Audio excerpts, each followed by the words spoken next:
Démocrates du monde entier, bonjour et un bon après-midi certainement ou une bonne soirée à ceux qui sont en Europe et puis ceux qui sont en Afrique. Mais nous ici, nous sommes encore à 12h39 minutes et nous tenons à mener cette conversation à partir de Toronto au Canada. Nous sommes le 22 octobre 2017 et nous avions quelques informations à partager avec vous. Éventuellement, dans la conversation de cet après-midi, permettez-moi de regarder si on a quelques amis en ligne. On va essayer de les inviter. Comme ça, ils vont tous participer avec nous. Et puis, nous allons certainement échanger. S'il y a des questions, on va essayer de répondre aux questions ensemble. Et c'est de cette façon, généralement, que tous nous évoluons. Et puis, pour essayer de décrypter la situation qui se passe en Afrique, au Congo-Brazzaville en particulier, et éventuellement nous essayons tous de nous battre et nous essayons de regarder dans quelle mesure nous allons apporter notre pierre à l'édifice. L'édifice, c'est le Congo-Brazzaville, d'où nous sommes originaires. Il est vrai que nous avions un pays qui nous a acceptés, qui nous a accueillis, qui nous a donné plein d'avantages, qui est le Canada, et que d'ailleurs nous respectons beaucoup.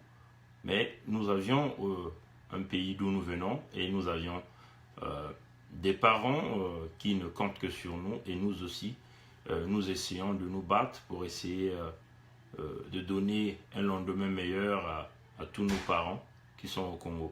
Et voilà pourquoi nous sommes d'une manière générale en train de se battre pour essayer de sauver le Congo d'une manière générale. Bon voilà, je crois qu'on va s'arrêter là sur les amis qu'on a essayé d'inviter. On va encore voir s'il y en a d'autres. Mais sinon, je crois qu'on peut s'arrêter là. Bon voilà, bon, on ne peut pas inviter tout le monde. On invite généralement ceux qui ont l'habitude de nous suivre, ceux qui ont l'habitude de se connecter avec nous. C'est ceux-là que nous avons l'habitude d'inviter. Bon, voilà. Oui, bonjour mon frère Bemba. Bon, démocrates du monde entier, les amis du Congo-Brazzaville, nous sommes très joyeux et très contents encore d'être en ligne avec vous. Bonjour, oui, bonjour mon frère Edouard Binga. Nous sommes très joyeux d'être en ligne avec vous cet après-midi de cette journée du 22 octobre 2017. Mais nous allons vous partager une information cruciale qui va vraiment bouleverser plusieurs choses. Parce qu'autrefois, vous savez, chers compatriotes, dans la juridiction canadienne, il y avait des brèches. Des brèches qui permettaient aux dirigeants étrangers, et surtout dans des pays où la dictature est ancrée, de s'infiltrer facilement au Canada, de s'acheter des biens, vous voyez, de rentrer au Canada comme ils veulent. Mais à partir, je crois, c'était à partir du 18 octobre, c'est fini, voilà. Il y a le projet de loi qu'on appelle S222, qui donc donnera l'autorisation à la justice canadienne de pouvoir juger tous les dirigeants étrangers corrompus, ceux qui ont pillé le Congo, vous voyez, ceux qui ont pillé l'Afrique ou ceux qui ont pillé leurs États, ne pourront plus rentrer. Donc nous allons donc rapidement, permettez-nous de tourner la caméra, nous allons vous présenter donc cet article que nous venons de voir ici à partir, voilà. Donc comme vous le voyez, cet article vient de Radio-Canada International, et vous voyez le titre de l'article, on dit « Ottawa ferme ses portes aux dirigeants étrangers corrompus », vous voyez, et donc pas seulement les dirigeants étrangers, mais aussi leurs proches, vous voyez. Donc la nouvelle loi a été mise en place et c'est fini. C'est la loi, c'est le projet de loi qu'on appelle S222. Donc voilà, ça a été approuvé. Voilà, la sanction royale va désormais tomber sur tous les corrompus, vous voyez. Et donc ça s'est passé à Ottawa, au Parlement canadien, vous voyez. Le Canada n'est pas la France, où les dirigeants étrangers se permettent de se taper le luxe. Vous voyez que la politique canadienne, c'est une politique qui est complètement différente de la politique. Vous savez de quoi je vais parler ici. Nous nous souvenons, hein, selon le journal de Montréal, qui avait publié dans les jours passés plusieurs articles avec plusieurs preuves sur un certain nombre des despotes africains, hein, africains qui se sont accaparés des immeubles, des appartements, des biens immobiliers dans la région de Montréal et au Canada d'une manière générale. Et il y a plusieurs personnes au niveau du Congo-Brazzaville ont été citées, mais il n'y a pas que ceux-là, vous voyez. Mais c'est fini avec cette affaire parce qu'il y avait une brèche qui permettait à ces gens-là, parce que la juridiction canadienne, les juges ou les services de corruption ici, d'anticorruption, ne savaient pas sur quelle loi se pencher. Mais là, c'est fini, cette brèche a été fermée. Hein. Les politiciens canadiens ont pris le dessus, ils se sont décidés, c'est fini, il faut fermer la brèche. Le Canada n'est pas un terrain de jeu, comme Paris, comme la France, que les despotes africains sont en train de s'amuser, endeuiller leur famille, vous voyez. Et là, c'est bien dit, hein, pour tous ceux-là qui ont contribué à des crimes contre l'humanité, à des crimes contre leur population, c'est bien dit dans cette loi. Donc nous voyons dans le cas du Congo-Brazzaville, et cette nouvelle loi va donner des munitions. Notamment, je vais ici interpeller tout le groupe que nous avions commencé à travailler, que nous avions donc décidé de s'écarter du groupe parce que nous avions vu qu'il y avait une lenteur dans l'évolution des dossiers. Il y a des uns qui voulaient toujours, au lieu de travailler, mais ils voulaient toujours être des chefs, vous voyez, alors que nous ne sommes pas habitués à voir des gens qui aiment toujours tirer la chefferie, alors ils ne travaillent pas, vous voyez. Donc, nous nous souvenons quand le journal de Montréal avait fait une publication sur les biens mal acquis de tous ces despotes africains à Montréal, dans la région de Montréal, mais nous nous suspectons qu'ils sont aussi à Toronto, au Canada, et leurs proches, vous voyez, nous nous étions regroupés en une coalition de plusieurs pays, ressortissants de plusieurs pays, du Gabon, du Congo-Brazzaville, de la République démocratique du Congo, du Tchad, du Sénégal. C'est une forte coalition, vous voyez, mais il y a des uns, il y a des ceux qui ont voulu tirer en longueur dans la chose. Il y a toujours de ceux-là, au lieu de travailler, ils veulent toujours se mettre au-dessus, être comme des chefs, comme la hiérarchie. Vous voyez, le Congo n'a plus, l'Afrique d'aujourd'hui n'a plus besoin de ça, c'est-à-dire vénérer ces chefs-là qui ne travaillent pas réellement dans le dossier, vous voyez. Et donc, personnellement, j'étais obligé de me retirer, mais je crois que pour les amis qui sont encore restés, surtout l'équipe du Gabon, que moi j'ai beaucoup apprécié, parce qu'il faut le dire, hein, les Gabonais, ils sont très organisés dans la progression des dossiers. Et moi j'ai vraiment apprécié de travailler avec ces Gabonais-là, jusqu'à aujourd'hui, qui continuent à me consulter, à prendre mes points de vue, à me consulter dans plein de dossiers. C'est une équipe dynamique, hein, ces Gabonais. Là, vous avez des munitions. Voilà, la loi S222 vient d'être approuvée, par le Canada. C'est une ouverture d'avancer avec ce dossier des biens mal acquis pour récupérer tous ces biens. Parce que là, on donne l'autorisation aux juges canadiens de juger ces despotes africains et leurs parents, vous voyez, par cette loi. Vous voyez. Donc là, je lance encore un appel à tous ces amis qui sont restés dans ce comité-là, qui continuent à travailler, d'arrêter de ralentir les dossiers, avancer sur le dossier, si vous voulez. Vous voulez encore revoir mes points de vue, consultez-moi, je vous donnerai les tuyaux et tout. Éventuellement, sur le dossier du bien mal acquis, là nous avions une loi qui nous permet maintenant, qui permet à la GRC, c'est-à-dire la Gendarmerie royale du Canada, d'aller regarder dans ces dossiers, hein, éventuellement de faire des poursuites judiciaires contre tous ceux-là qui commettent des crimes dans leur pays et qui viennent investir au Canada. Donc pour les Gabonais, les Congolais de la République démocratique du Congo, les Congolais du Congo-Brazzaville, les Tchadiens, les Sénégalais, tous ceux-là qui étaient dans ce groupe que nous avions formé, nous avions là une ouverture qui nous ouvre grandement les portes pour aller récupérer tous ces biens. Et nous avions toujours dit que toutes les maisons achetées par les Jean-Jacques Bouya, les Ondongo et tous leurs parents qui sont à Montréal, que nous connaissons bien, vous voyez, nous allons récupérer toutes ces maisons. Et toutes ces maisons, on avait dit, on avait eu à faire des propositions. Il y a deux possibilités. Ou on les vend, parce qu'après on n'aura pas des fonds pour pouvoir payer les taxes foncières de ces maisons, vous voyez, parce que c'est des taxes qui se payent à l'année, vous voyez, ou on les vend, on prend cet argent, on le met dans un fonds pour pouvoir aider les étudiants congolais qui sont venus étudier au Canada avec la bourse congolaise. Ça, c'était l'objet numéro un. Deuxièmement, ça, c'était mes propositions, hein, parce que nous ne venons pas seulement parler, nous venons toujours faire des propositions. Et c'est cette proposition que nous avons eu à émettre, où vous mettez cet argent dans la contribution des bienfaisances pour des enfants, c'est-à-dire créer des cercles humanitaires. Nous achèterons certainement des conteneurs de la documentation ou des conteneurs des produits médicaux, des conteneurs des livres, et ainsi de suite, pour booster l'éducation ou aussi booster la santé. Hein, c'est des propositions que nous avons faites. Ou encore, on pouvait récupérer cet argent, acheter du matériel agricole pour booster nos parents. Notamment, nous devons encourager la création des coopératives agricoles. Et éventuellement, nous allons donc utiliser cet argent, puisque c'est l'argent qui appartient au Congo. Personne n'a le monopole sur cet argent. Tout ce que nous allons récupérer, il ne faut pas que ça reste ici. Parce que si ça restait ici, ça ne va plus bénéficier au Congo. Vous voyez, donc, ça c'était les propositions. Donc, soit pour payer les étudiants congolais les bourses impayées pour ceux qui sont au Canada.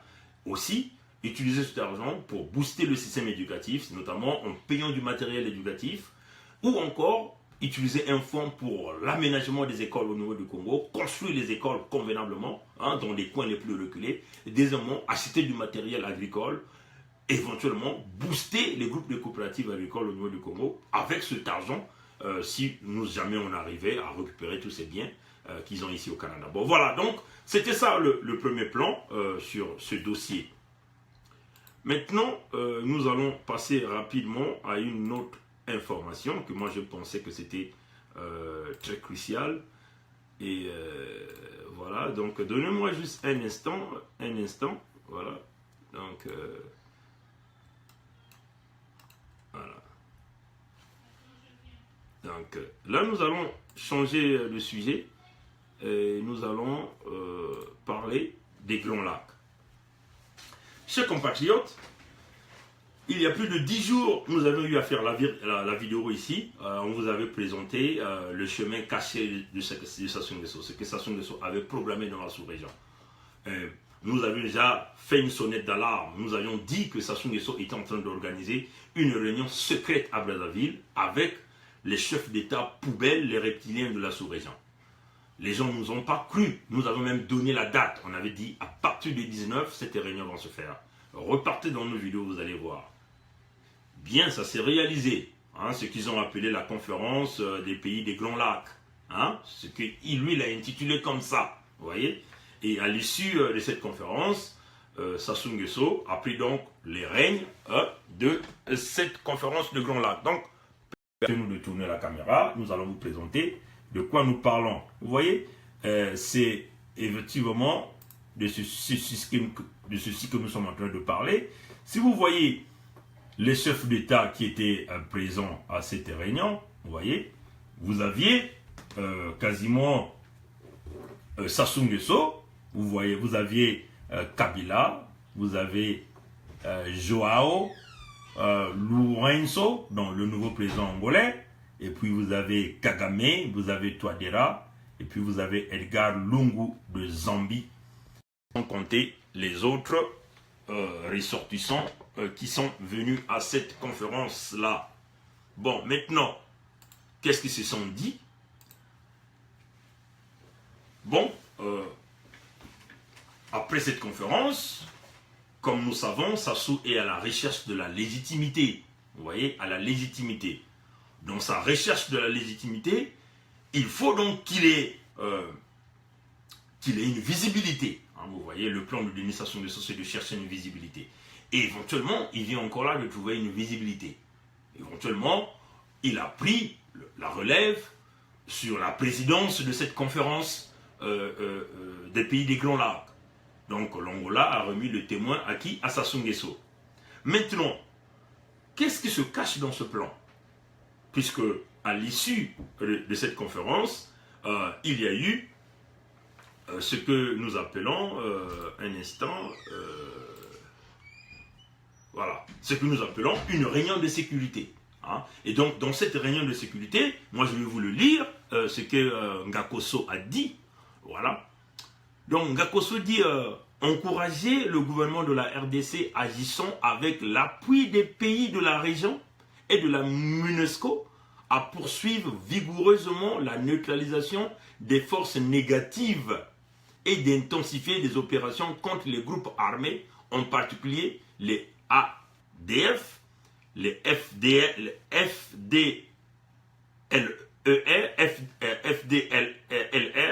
et puis les autres groupes comme les Kumuna Sapu. Tous les groupes armés qui terrorisent et continuent de déstabiliser la sous-région.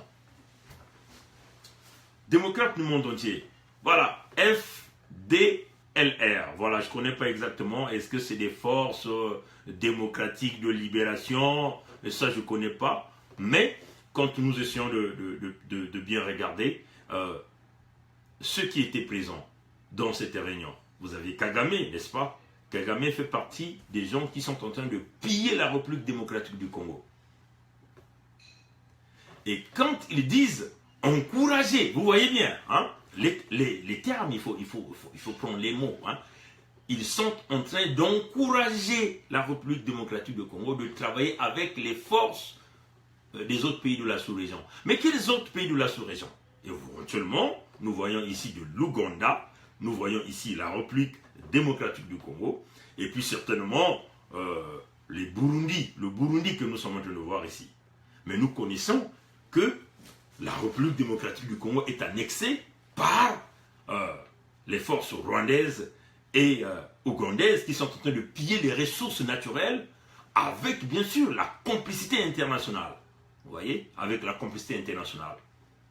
Et ce qui est plus intéressant, c'est que celui-là qui complote dans le pillage des ressources de la République démocratique du Congo était bien présent à cette réunion-là. C'est Paul Kagame. Vous voyez? Donc, vous croyez que... Qu'est-ce que vous allez vous attendre à cette réunion-là, chers compatriotes? Absolument rien. C'est quoi le plan caché de la réunion de Sassou? On l'avait déjà même dit dans la vidéo que nous avions publiée les jours passés. On l'avait dit que l'importance de Sassou, c'est de sécuriser les frontières de la sous-région. C'est-à-dire, avec le départ d'Eduardo Santos, il devient en quelque sorte comme un peu le doyen de cette zone-là. Et qu'est-ce que lui il a fait? Il a réussi bien ce coup. Hein. Il est arrivé à écarter Idriss Déby. Hein. Il est arrivé à écarter le Idriss Déby depuis la République centrafricaine. Il a pris les rênes et nous connaissons le fiasco qui se passe dans la République centrafricaine. Il est en même temps le financier du gouvernement centrafricain, en même temps le financier des Séléka et aussi des anti-Balaka. Vous voyez? Et Déby n'avait plus de choix. C'est de retirer ses troupes parce que Sassou voulait l'accuser qu'il était seulement en train de protéger les musulmans. Et ce qui avait fait que l'armée tchadienne puisse se retirer de la République centrafricaine. Et Sassou est parti, nous connaissons tous le chaos qu'il y a eu. Par le pétrodollar qu'il avait, il a sémé la zizanie, il a joué le rôle du pompier-pilleur et nous connaissons ce qui se passe. Donc l'objectif de Sassou, coûte que coûte, c'est de sécuriser les frontières. Sécuriser les frontières. Or, pour lui, pour se rassurer de sécuriser les frontières, il faut que les pays autour de lui soient des gens qu'il arrive à contrôler. Et éventuellement, c'est ce rôle qu'il est en train de jouer. Le nouveau président angolais venu d'arriver, nous savons que, déjà même avant que le président angolais puisse prendre son pouvoir, Sassou Nguesso a fait plusieurs fois des voyages en Angola. Hein, pendant la séance de cérémonie d'investiture du nouveau président angolais, Sassou est aussi parti. Vous voyez? Donc, le rôle de Sassou, c'est de s'implanter en Angola, parce que nous savons que l'Angola détient une véritable force militaire. D'ailleurs, c'est cette force militaire qui a aidé à Sassou à reprendre le pouvoir par les biais des armes en 1997. Donc, là où Sassou est, Sassou connaît la puissance de l'armée angolaise. Donc, il n'a pas de choix, c'est d'essayer de coopter le nouveau président angolais dans ce rang. Vous voyez? Aussi, Sassou, de manière générale, a un peu du mal à bien contrôler Bongo de Gabon. Hein? Il a un peu du mal. Parce que ce qui est vrai, c'est qu'il y a une véritable guerre de succession qui est en train de se faire au Gabon. Vous voyez? Sassou a un petit-fils. Sassou est en train de travailler pour préparer ce petit-fils. L'objectif de Sassou, c'est d'avoir un royaume tout autour du Congo. Hein? L'objectif de Sassou au Gabon, c'est d'implanter ce petit-fils-là comme président du Gabon. Et cela, dans le plan de Sassou, ça doit se faire dans les 5 années à venir. Vous voyez? La République démocratique du Congo, l'objectif il est clair en République démocratique du Congo. Vous voyez? Maintenir Kabila. Kabila, rwandais de naissance, Kabila père a fait la maladresse de pouvoir conduire le gars avec la complicité internationale. Ils ont réussi à abattre Kabila père et donc aller chercher un enfant adoptif qui est en même temps un officier supérieur dans l'armée rwandaise, qui est Joseph Kabila, celui qui se dit président de la République démocratique du Congo. Vous voyez? Rwandais, de père et de mère, officier dans l'armée rwandaise, par la complicité internationale, on arrive à écarter Kabila père, et voilà qu'on mène l'enfant adoptif, on nous dit qu'il est le président. Son mandat est arrivé à terme depuis décembre 2016. Démocrate du monde entier. Écoutons ça. Mais où va l'Afrique? Où sont les intellectuels africains qui n'arrivent pas à voir de leurs yeux la grande carte de ce qui est en train de se passer en Afrique? Quelqu'un qui a été président 2 mandats, qui est arrivé à terme parce que verrouillé par la Constitution, il ne peut plus se présenter. Depuis décembre 2016, mais nous sommes en octobre, donc on va quasiment bientôt une année, qu'il y a un président illégitime et illégal. Parce qu'il n'y a aucune loi qui le permet de rester là. Mais la complicité internationale, par le biais de minerais de la République démocratique du Congo, le pays le plus riche du monde en matières premières,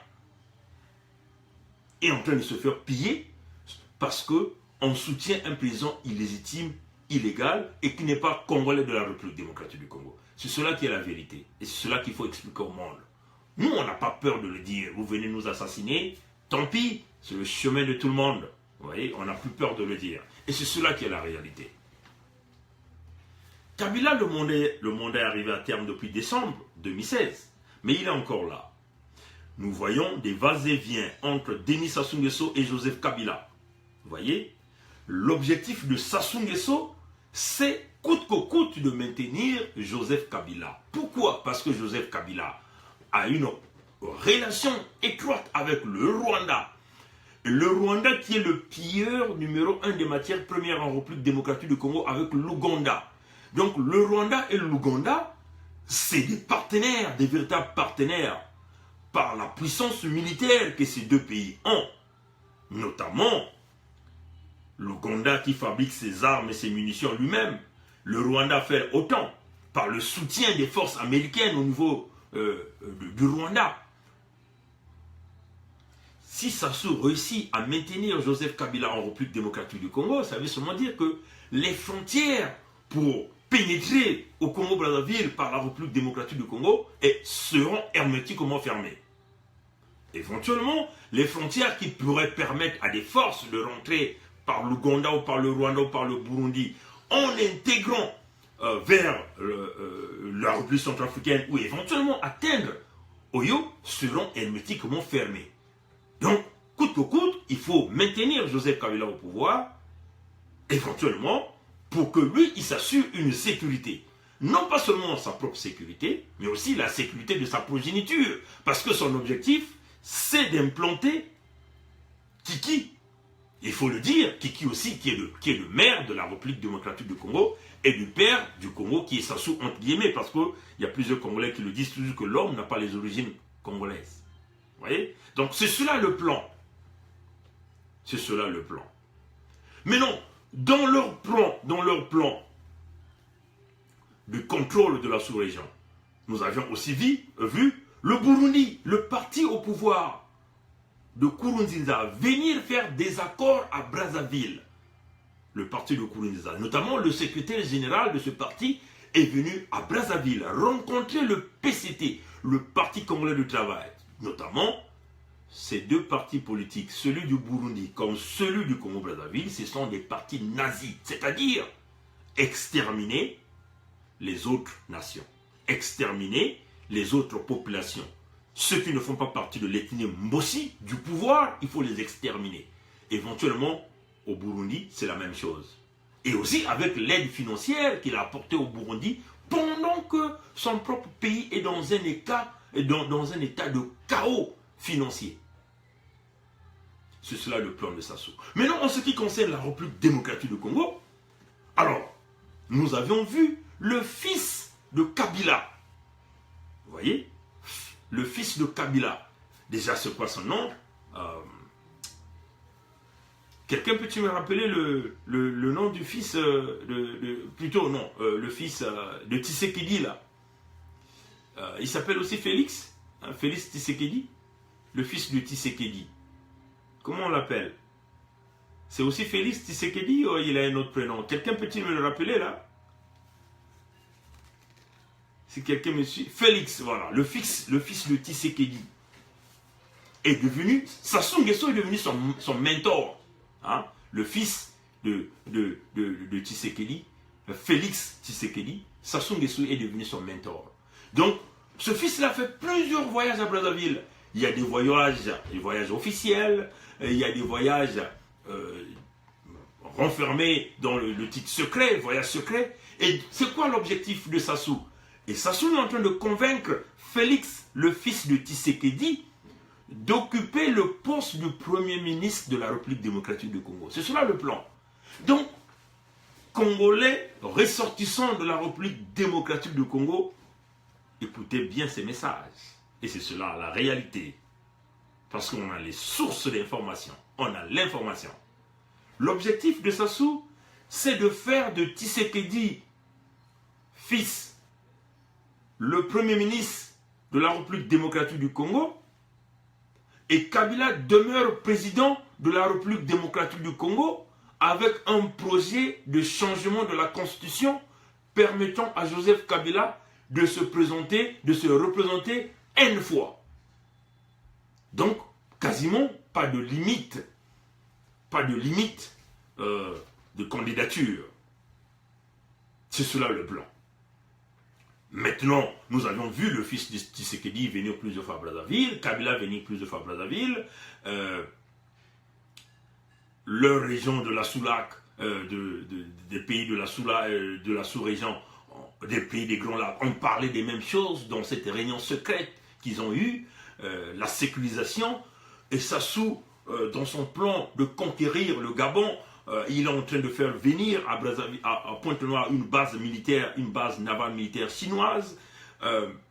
La conquête des terres par les Rwandais et les Ougandais, comme on les a expliqué que c'est la conquête de ces terres, ça ne sera pas l'agriculture, mais ce serait des forces militaires qui vont donc contrôler les populations, éventuellement exterminer les populations pour rendre les Congolais ressortissants du Sud minoritaires, hein, du point de vue balance électorale. Vous voyez, éventuellement utiliser ces populations qui viendront, on parle de 8 millions qui viendront faire l'agriculture entre guillemets, mais c'est des soldats, des militaires, pour éventuellement les utiliser pour des besoins électoraux.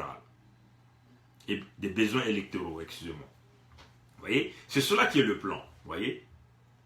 Et une fois que la base navale militaire chinoise à Pointe-Noire, les terres du Grand Niari sont occupées et du Poul, les terres de Ngo seront occupées par les Arabes, vous voyez, et en ce moment-là, Sassou va se décider qui il mettra président au Gabon, qui il mettra président au Cameroun, parce que Biya est mourant, qu'on n'en veuille pas. Biya est mourant, nous doutons fort que si ce monsieur va encore faire 3 ans de pouvoir, vous voyez, Biya est mourant. Qui il va mettre président en Angola, au Cameroun? Éventuellement, il faut aussi voir l'Angola, parce que l'Angola n'est pas toujours épargné, parce que nous connaissons le plan vicieux, hein, de ce monsieur.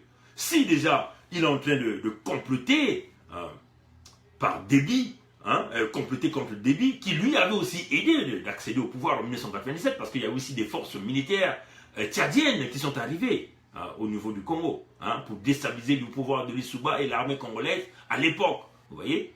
Éventuellement, donc, l'Angola ne sera pas épargnée. Voilà pourquoi nous attirons un peu l'attention du nouveau président angolais. Attention, ne jouez pas le rôle bizarre qu'Edouard de Santos a eu à jouer, éventuellement ce fameux rôle de déstabilisation de Eddy Sassou dans son projet de déstabilisation de la sous-région. Vous voyez? Maintenant, la réunion des pays des Grands Lacs, vous croyez que c'est Sassou seul qui a pris la décision de pouvoir organiser ça? Non, chers compatriotes, démocrates africains. Ayez l'œil de l'aigle. Vous voyez, l'aigle vise loin. Quand il vise loin, il met une vitesse de croisière, il vient simplement prendre exactement ce qu'il veut. La France est le grand manipulateur dans tout ce projet. Salut mon frère Dieudonné Goma, depuis l'Afrique du Sud. Voilà. Donc, la réunion qu'ils ont eu à faire des pays des Grands Lacs, que Sassou a encore eu le flambeau, puisqu'il a la recherche de la visibilité, il a pris la présidence de cette conférence. Mais c'est manipulé par qui? Par la France, chers compatriotes démocrates africains. La manipulation a commencé depuis la 72e Assemblée des Nations Unies. On a vu, pendant le 72e, un fait semblant qu'on nous fit dire que oui, Sassou a rencontré Macron dans les couloirs. Mais si Macron ne voulait pas le rencontrer, il tournait le dos et il repartait. Comprenez, chers compatriotes, démocrates africains, vous qui avez clamé Macron, c'est un président vicieux. Il vient avec un projet de destruction, le nouveau ordre mondial pour l'Afrique, c'est un véritable projet de destruction avec Macron. Il faut, on vous le dit là. Le même Macron a rencontré qui? Paul Kagame, à la 72e Assemblée des Nations Unies. Rencontre face à face, pendant des heures. Mais le Rwanda, et pourtant, avait coupé des accords avec les Français. Le Rwanda s'est tourné du côté des États-Unis. Pourquoi donc Kagame va chercher à le rencontrer? Et qu'est-ce que Kagame va venir faire à Brazzaville? Mais bien sûr que ça fait partie du plan de Sassou Nguesso. Les recommandations de la France, c'est quoi? On va vous le dire. Les jeunes Africains se sont levés contre le franc CFA. L'Afrique centrale est en pleine tourmente, l'Afrique d'une manière générale. La nouvelle élite de la jeunesse est en train de faire bouger de ligne. C'est-à-dire pousser dehors la France. C'est cela le grand plan de la jeunesse, qu'on en veuille ou pas. Pousser la France parce que la France n'a jamais apporté la stabilité de l'Afrique d'une manière générale, n'a jamais apporté la construction ou encore le changement et le développement. Comme d'ailleurs l'a fait par exemple les Anglais ont vraiment libéré démocratiquement les anciennes colonies d'une manière générale. Parce que nous voyons dans quelques pays, on peut dire la majorité des pays anglophones, le changement politique, l'alternance politique se fait d'une manière pacifique. Le sang ne coule pas. Le Ghana, on a un exemple. Le Nigeria, on a un exemple. La Zambie, on a un exemple. Et tout dernièrement, le Libéria qui est en train de faire ces élections. Et je crois qu'il y a 2 candidats qui vont aller en 2e tour. Et que d'ailleurs, même Sassou est en train de s'imposer parce que nous avons déjà publié là-dessus. Sassou Nguesso a déjà contacté Ouattara parce qu'il ne veut pas que George Weah puisse gagner. Parce que c'est un jeune qui a une autre vision, qui a complètement une vision totalement différente de tous ces vieux gourous. Donc, l'objectif de Sassou, c'est même d'aller chercher à aller influencer les élections démocratiques dans des pays anglophones comme le Libéria. Et voilà pourquoi nous dénonçons cela. Nous dénonçons cela. Parce que George Weah, déjà, c'est quelqu'un qui est très proche des populations. Il a fait beaucoup des actions au niveau des populations. Sassou voit de cela un véritable danger. Forcément, il faut mettre des bâtons dans le roue pour que George Weah ne puisse pas gagner l'élection présidentielle au 2e tour. Sassou a déjà contacté. Il a donc donné la responsabilité à à Ouattara. Ouattara, nous savons comment il est arrivé au pouvoir, vous voyez, à faire cette mission-là. Et c'est Sassou qui paye pour la facture. Donc là, c'est déjà un avertissement aux Libériens d'ouvrir grandement les yeux, de faire attention, parce que les vieux ont un plan réel de destruction du pouvoir pour conserver les intérêts de la France. Donc, la réunion de Grands Lacs, bien sûr, ça a été travaillé à l'Élysée. C'est Macron qui est au contrôle. Vous voyez? Comment pouvez-vous s'imaginer qu'il y a des exactions au Congo-Brazzaville? Il y a tout un département qui a été effacé de la carte. Oui, bonsoir, bonjour ma soeur. Flavie Louia. tout un département est complètement écrasé.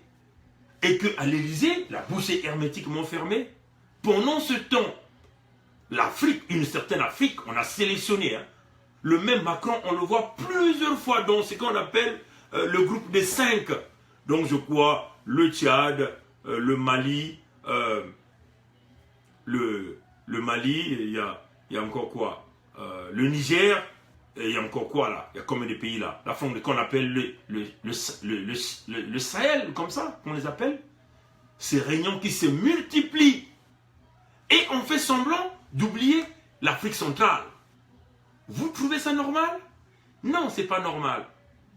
Et à la place, qu'est-ce qu'on fait? À la place, qu'est-ce qu'on fait? On essaie de booster le Sénégal en créant des grands investissements au Sénégal. Et d'ailleurs, si le temps nous permet, je crois qu'on avait quelques photos ici à vous faire passer. Si le temps nous est permis, on va essayer de regarder ça. Voilà. On va essayer de voir si on va encore retrouver ces photos. Pendant que nous sommes en train de parler, on va essayer de voir si on va retrouver les quelques photos que nous avions reçues.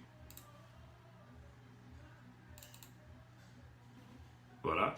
Donc c'est une façon, démocrate du monde entier, peuple du monde entier, nous sommes là pour dénoncer, on n'a plus peur de le dire, on n'a plus peur de le dire, comme ils sont habitués à donner la mort aux autres.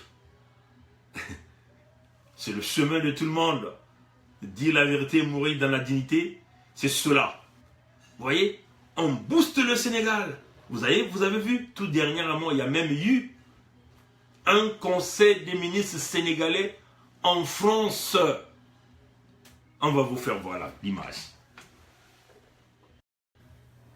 Vous voyez ça? Conseil des ministres sénégalais en France, tenu par le Premier ministre français, M. Philippe. Et là, vous voyez quoi? Le Drien, il est toujours là. Il ne bouge pas. Il est toujours dans tout le complot qui se passe en Afrique. Tout ça là, ce sont des ministres sénégalais. Ils ont parlé d'un séminaire. Tous les ministres français en France. Est-ce que le contraire peut se faire? Est-ce que les ministres français peuvent-ils aller faire un conseil de ministres en Afrique? Tous ensemble, avec un conseil de ministres avec le premier ministre d'un quelconque État africain? Quasiment pas. Voilà, on parle du Tchad, les pays du groupe des 5, on les appelle. Le Tchad, Mali, Niger, Mauritanie, éventuellement Mali, voilà. Donc, normalement c'est le groupe des 5. Je crois qu'il y a un 5e pays qu'on est en train de sauter là. Voilà, le groupe des 5, vous voyez. Mais pourquoi? Il y a l'uranium au Niger. Une grande quantité d'or au Mali. Il faut donc créer des groupes djihadistes, des groupes de rébellion, mais qui n'existaient pas avant. Non, le Sénégal ne fait pas partie du groupe de 5. Je crois que le Sénégal n'a pas été considéré dans ce groupe parce que leur plan il est clair. Il faut diviser l'Afrique dans les zones. L'Afrique centrale, on dit bon, on néglige, on donne la responsabilité à Sassou de faire ce qu'il veut. L'Afrique un peu de l'Ouest, on essaie de le regrouper un peu en petits groupes. On essaie de leur donner des petites subventions et ainsi de suite. Et le Sénégal, on le booste au haut niveau. Donc vous voyez, tous les grands chefs d'État des pays occidentaux ont investi au Sénégal. Vous voyez, l'aéroport qu'ils sont en train de construire, des grandes constructions, des grandes compagnies sont en train de venir au Sénégal, le TGV et ainsi de suite. C'est ça l'objectif. Faire de Sénégal un pays spécial. Voilà pourquoi vous voyez, la politique sénégalaise est devenue une politique, avec Macky Sall, une politique de destruction du reste de l'Afrique. Parce que le rôle de Macky Sall, la France doit jouer son rôle. De continuer à coloniser, de continuer à piller. Il suffit que les Sénégalais puissent avoir leurs intérêts. Donc la politique de Macky Sall est une très mauvaise politique pour la jeunesse africaine. La preuve en est que M. Kémy Séba venait d'être expulsé du Sénégal, alors qu'il détenait le passeport de la CEDEAO. Vous comprenez? Donc tout ça, ça vous donne, ça vous éclaircit. Donc Sassou fait ce qu'il veut dans la sous-région.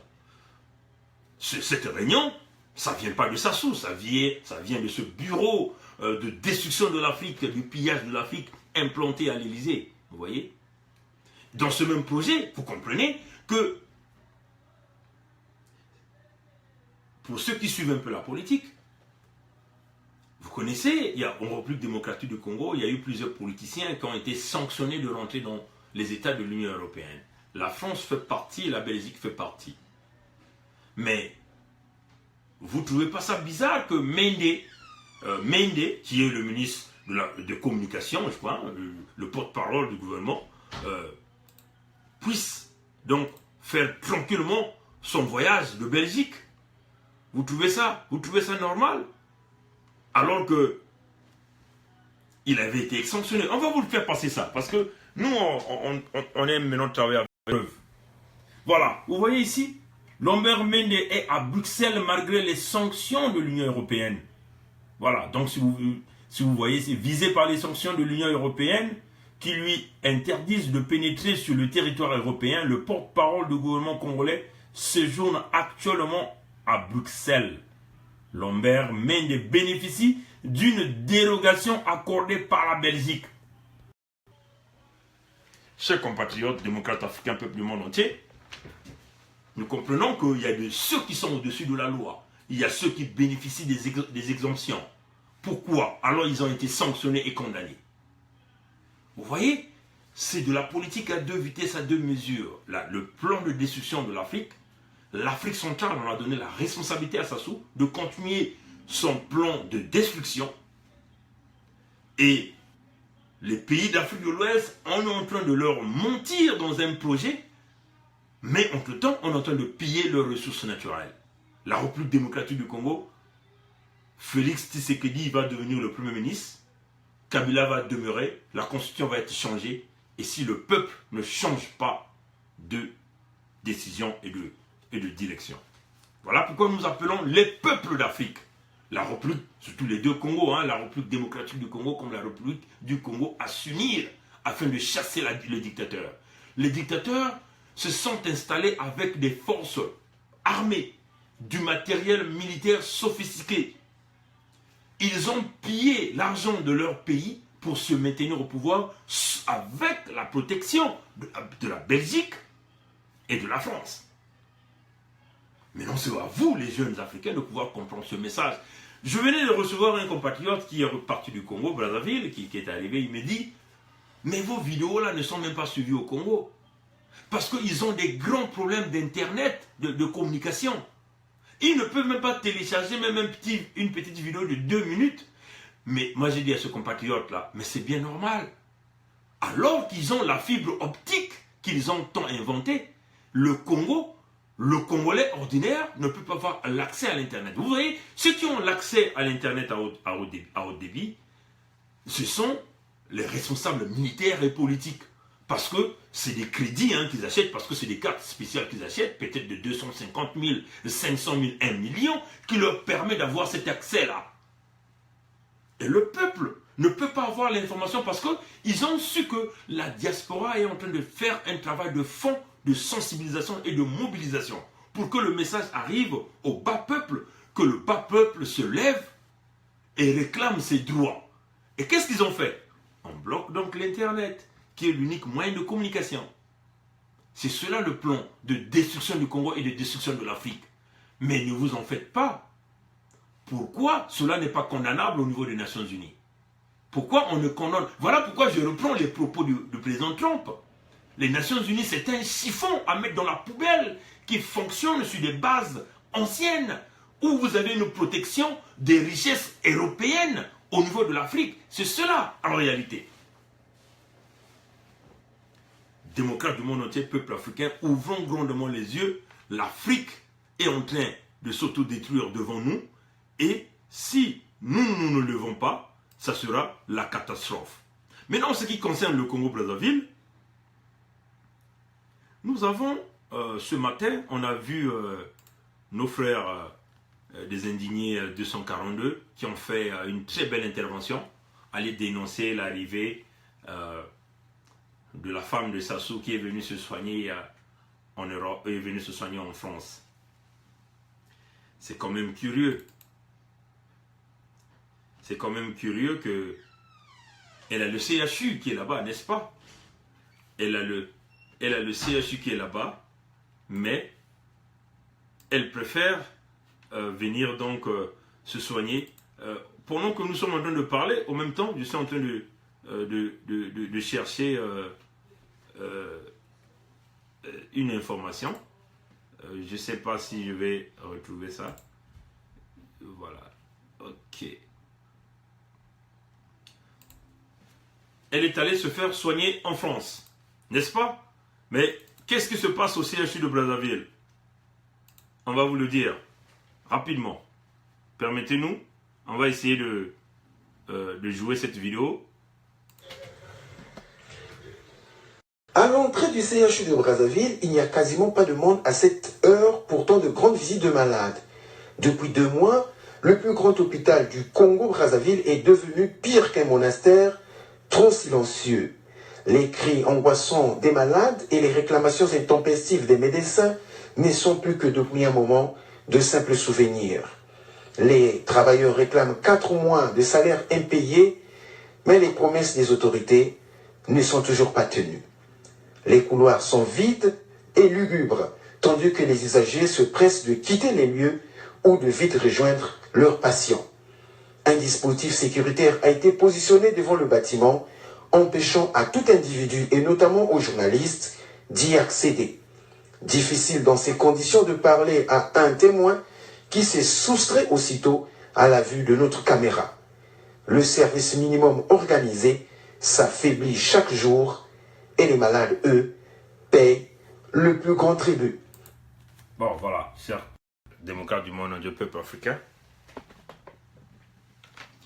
Elle est malade, elle est allée se faire soigner en France. Éventuellement par des jets privés, des falcons médicalisés, ainsi de suite. Le bas peuple, le peuple qui n'ont pas de moyens, connaissent les conditions aujourd'hui du CHU que nous venons de voir. Et ça ne vient pas de moi, la vidéo. La vidéo parle d'elle-même.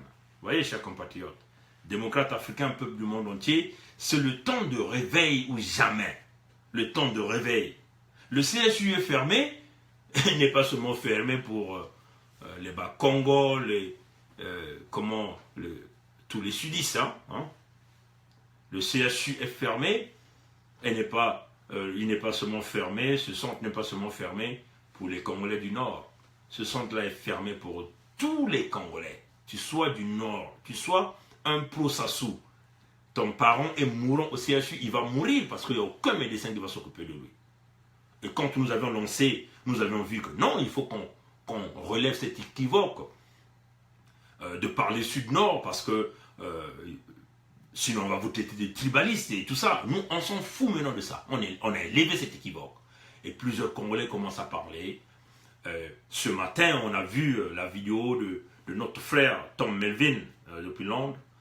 Si vous allez, je crois, dans son mur Facebook, je ne sais pas si on a téléchargé la vidéo, mais je crois qu'on peut peut-être chercher la section où que j'ai trouvé que c'était très, très intéressant à faire passer pour ceux qui n'ont pas accès à son mur.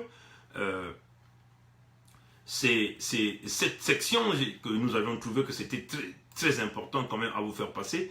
Je vais d'abord voir si c'est cela. Non, c'est pas ça. Nous voulons ici faire comprendre le peuple du Congo-Brazzaville que le Congo appartient à tous les Congolais et ça fait partie de notre devoir pour pouvoir sauver ce pays. Bon, voilà. Donc j'ai retrouvé la section, la vidéo. Donc, on va vous le faire passer quelques sections. Donc, on va tourner et puis on va essayer d'écouter ce qu'il va dire rapidement. Mais on va chercher réellement la section il avait bien parlé. Allez, c'est parti. Bakufaka le susu. Na le poule, na momo to ali abe. E biso na talangay, biso na wenze, biso na bitoliaka et puis to le barono, ba Congo on a ba il faut ba batemabe. Ba Congo ba batemabe par rapport à quoi? Ba Congo ba sala nini na Congo wana. Ba Congo ba sala nini na Congo. Ba Congo ba sala citoyen congolais le kola. Biso to ba congolais. To bomana pona nini. Balokuta wana to stoboyango to soy mikolo. Biso bana le nord ya destin le Congo na maboko na biso. Ba papa le nord, ba maman le nord, ba nordiste tout movimba. Au message oyo eza pona bino, destin ya le Congo eza na maboko na biso. Jusqu'à ce que biso tokoloba, tokobimisa mwana biso azosala mabe kombo Denis Sassou na libanda te jusqu'à ce que biso tovandovanda kana kata pasi parce que biso ndimi mwana oyo akenda koyiba libanda. Bon voilà.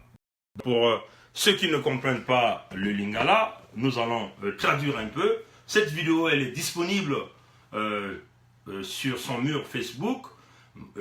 Pour ceux qui n'ont pas accès au mur de Facebook de notre frère Tom Melvin depuis Londres, je l'ai partagé dans mon mur, vous pouvez aller regarder. C'est un bon fils du Nord, un fils du Nord, un Congolais, fils du Nord, qui interpelle aux Congolais, ressortissants du Nord, de se lever pour défendre les intérêts de la nation. Allez-y suivre tout ce qu'il a dit. Il a été clair là-dedans. Sassou vous trompe, vous, le peuple du Nord. Mais Sassou ne représente pas lui seul le peuple du Nord. Il y a des nordistes qui sont réellement pour ce pays-là, qui sont en train aussi de chasser la libération de ce pays, comme notre frère Tom Melvin. Nous avions eu plusieurs audios, mais là nous voulons maintenant voir les actions. Nous appelons aux actions. C'est-à-dire, dénoncer c'est bien, mais réellement aux actions.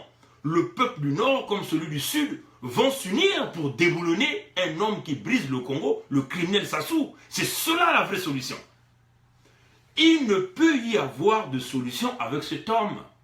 Les dialogues, vous avez eu 1 million de dialogues. Nous avons même eu une conférence nationale. À la conférence nationale, tous on l'a pardonné. On l'a pardonné pourquoi? On va vous le dire. On va vous le dire pourquoi cet homme a été pardonné. Rapidement. On va vous dire pourquoi il a été pardonné.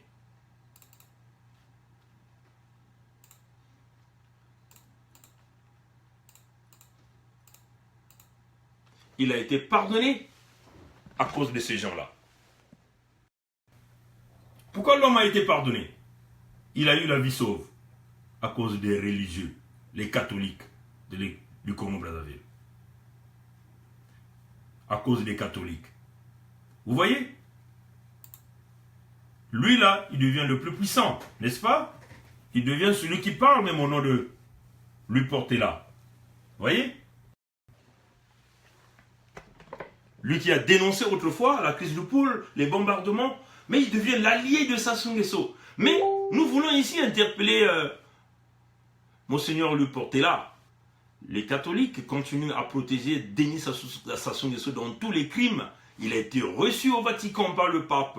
Et il continue de se faire protéger. Le secrétaire général du Vatican est arrivé même à Brazzaville pour continuer à supporter un homme qui est en train d'assassiner. Alors, c'est quoi la place de Dieu dans cette église-là au Congo? Mais ce que nous voulons rappeler à Lui Portela, il a déjà eu un monseigneur aussi, qui est Ernest Kombo, que ce même homme a assassiné. Pas très longtemps. Cet homme-là qui lui a sauvé la vie pendant la conférence nationale. C'est ce rappel-là que nous voulons dire à Lui Portela. Vous acclamez aujourd'hui, vous êtes en train de le soutenir aujourd'hui. Mais quand il aura l'opportunité de vous abattre, il n'hésitera pas. Parce que c'est un véritable démon. Cet homme-là a déjà assassiné un cardinal au Congo-Brazzaville, le cardinal Émile Biayenda. Donc c'est une façon de vous dire. L'Église catholique est en train de supporter Sassou dans tous ces crimes qu'il est en train de commettre au Congo. Et cela est inacceptable pour une grande institution comme l'Église catholique. Les Congolais ne peuvent pas accepter ça. Peuple du Congo. On va encore vous montrer quelques photos.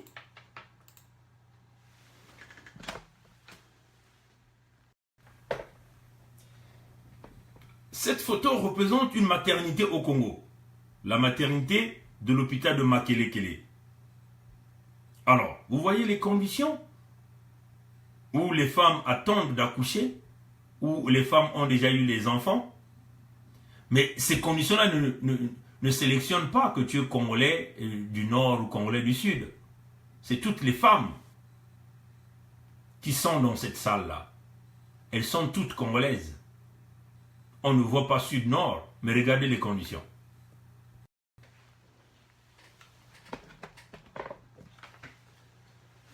Démocrates du monde entier, peuple du Congo-Brazzaville, nous allons quasiment vers la fin de notre conversation.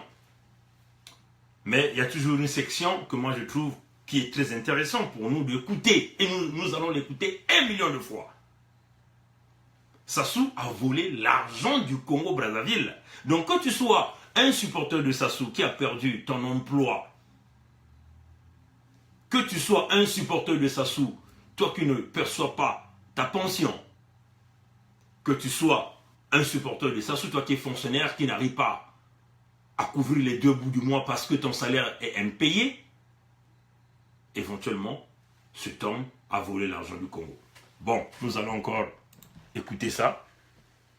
Comme d'habitude, nous aimerons ici parler de Karine Wissot. Où va l'argent des générations futures? Je vais poser les 3 questions, une question et une réponse. Où va l'argent des générations futures? Vous voyez, l'homme s'essuie d'abord.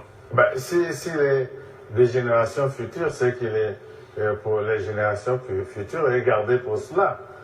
Et on ne va pas donner à cette demoiselle, non? Il existe une réserve aujourd'hui pour ces générations futures, Monsieur le Président? Mais c'est l'objet, non, du projet. Réserve pour les générations futures, oui. Bon, voilà, chers compatriotes, démocrates du monde entier, comme nous venons de le voir, les générations futures, il est pour des générations futures, c'est ça la conséquence. Encore, les écoles, vous voyez, on venait de voir les maternités, on va vous montrer quelques extraits de quelques écoles à Pointe-Noire que nous venons de recevoir quelques photos qui, ça fait triste. Ça représente les enfants à Pointe-Noire. Regardez les images. On va essayer. Regardez les images. Vous voyez? Les briques représentent les tables bonnes. Les tables, les briques représentent les bancs, là où les enfants sont assis. Et ceci ne choisit pas si tu es un enfant du Sud ou un enfant du Nord. C'est tous les enfants congolais qui sont dans cette souffrance-là. Peuple du Congo, regroupons-nous, unissons nos forces pour libérer le Congo-Brazzaville. Et si nous ne libérons pas le Congo-Brazzaville, c'est des générations et des générations qui vont continuer à payer. Sassou, c'est un voleur. Sassou est un voleur. Toute sa famille, il n'y a que des voleurs dans cette famille. Les gens ont englouti le Congo dans une dette que le Congo aura du mal à s'en sortir. Ces gens-là sont en train de massacrer le Congolais. La pérennisation du pouvoir, nous n'avons pas le choix. Il faut, moi j'ai toujours dit, il y a 2 portes. L'équilibre des forces militaires.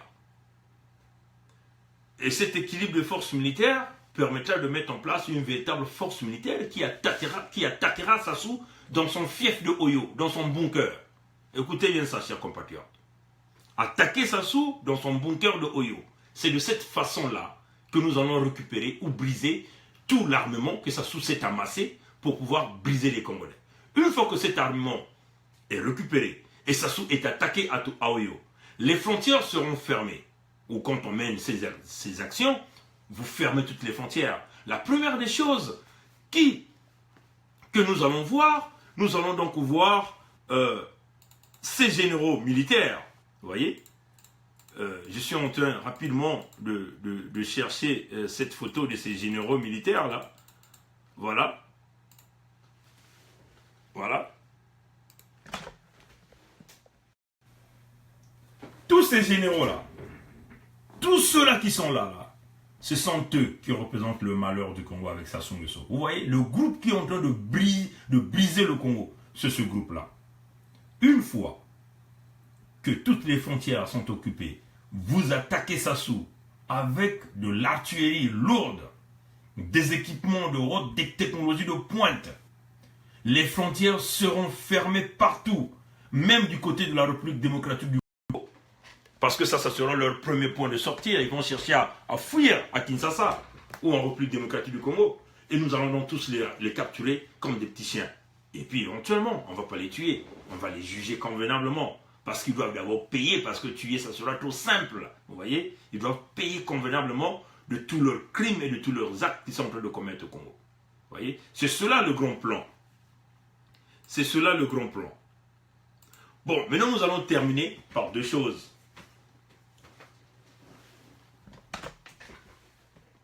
Considérons que ce monsieur représente Jean-Jacques Bouya. Et tout l'argent du Congo est là. Là-dedans. Voilà. Nous allons terminer par une petite vidéo. Une petite vidéo. Et cette vidéo, je vais vous montrer quelque chose, ce que nous allons faire. Rapidement.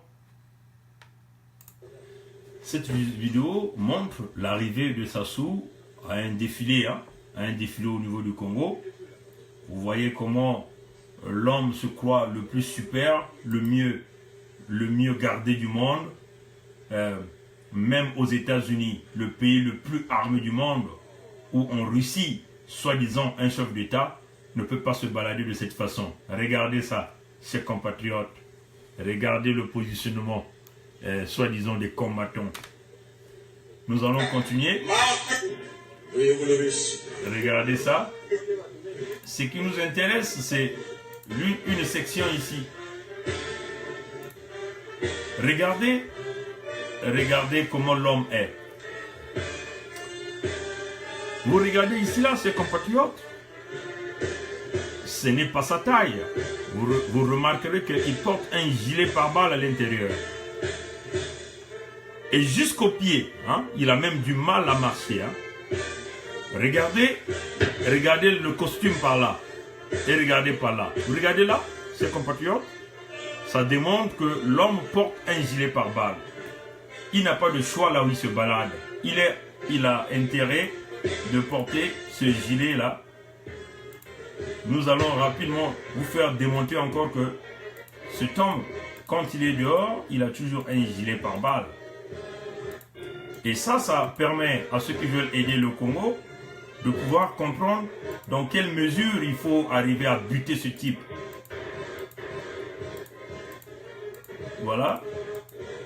C'est surtout là où il va descendre du véhicule. Vous verrez que l'homme a même du mal à descendre du véhicule. Regardez là. Regardez comment il a du mal à descendre. Vous voyez là? Là, c'est le gilet pare-balles. Regardez comment il a du mal parce que le truc est tellement solide. Vous voyez? Il a du mal à descendre.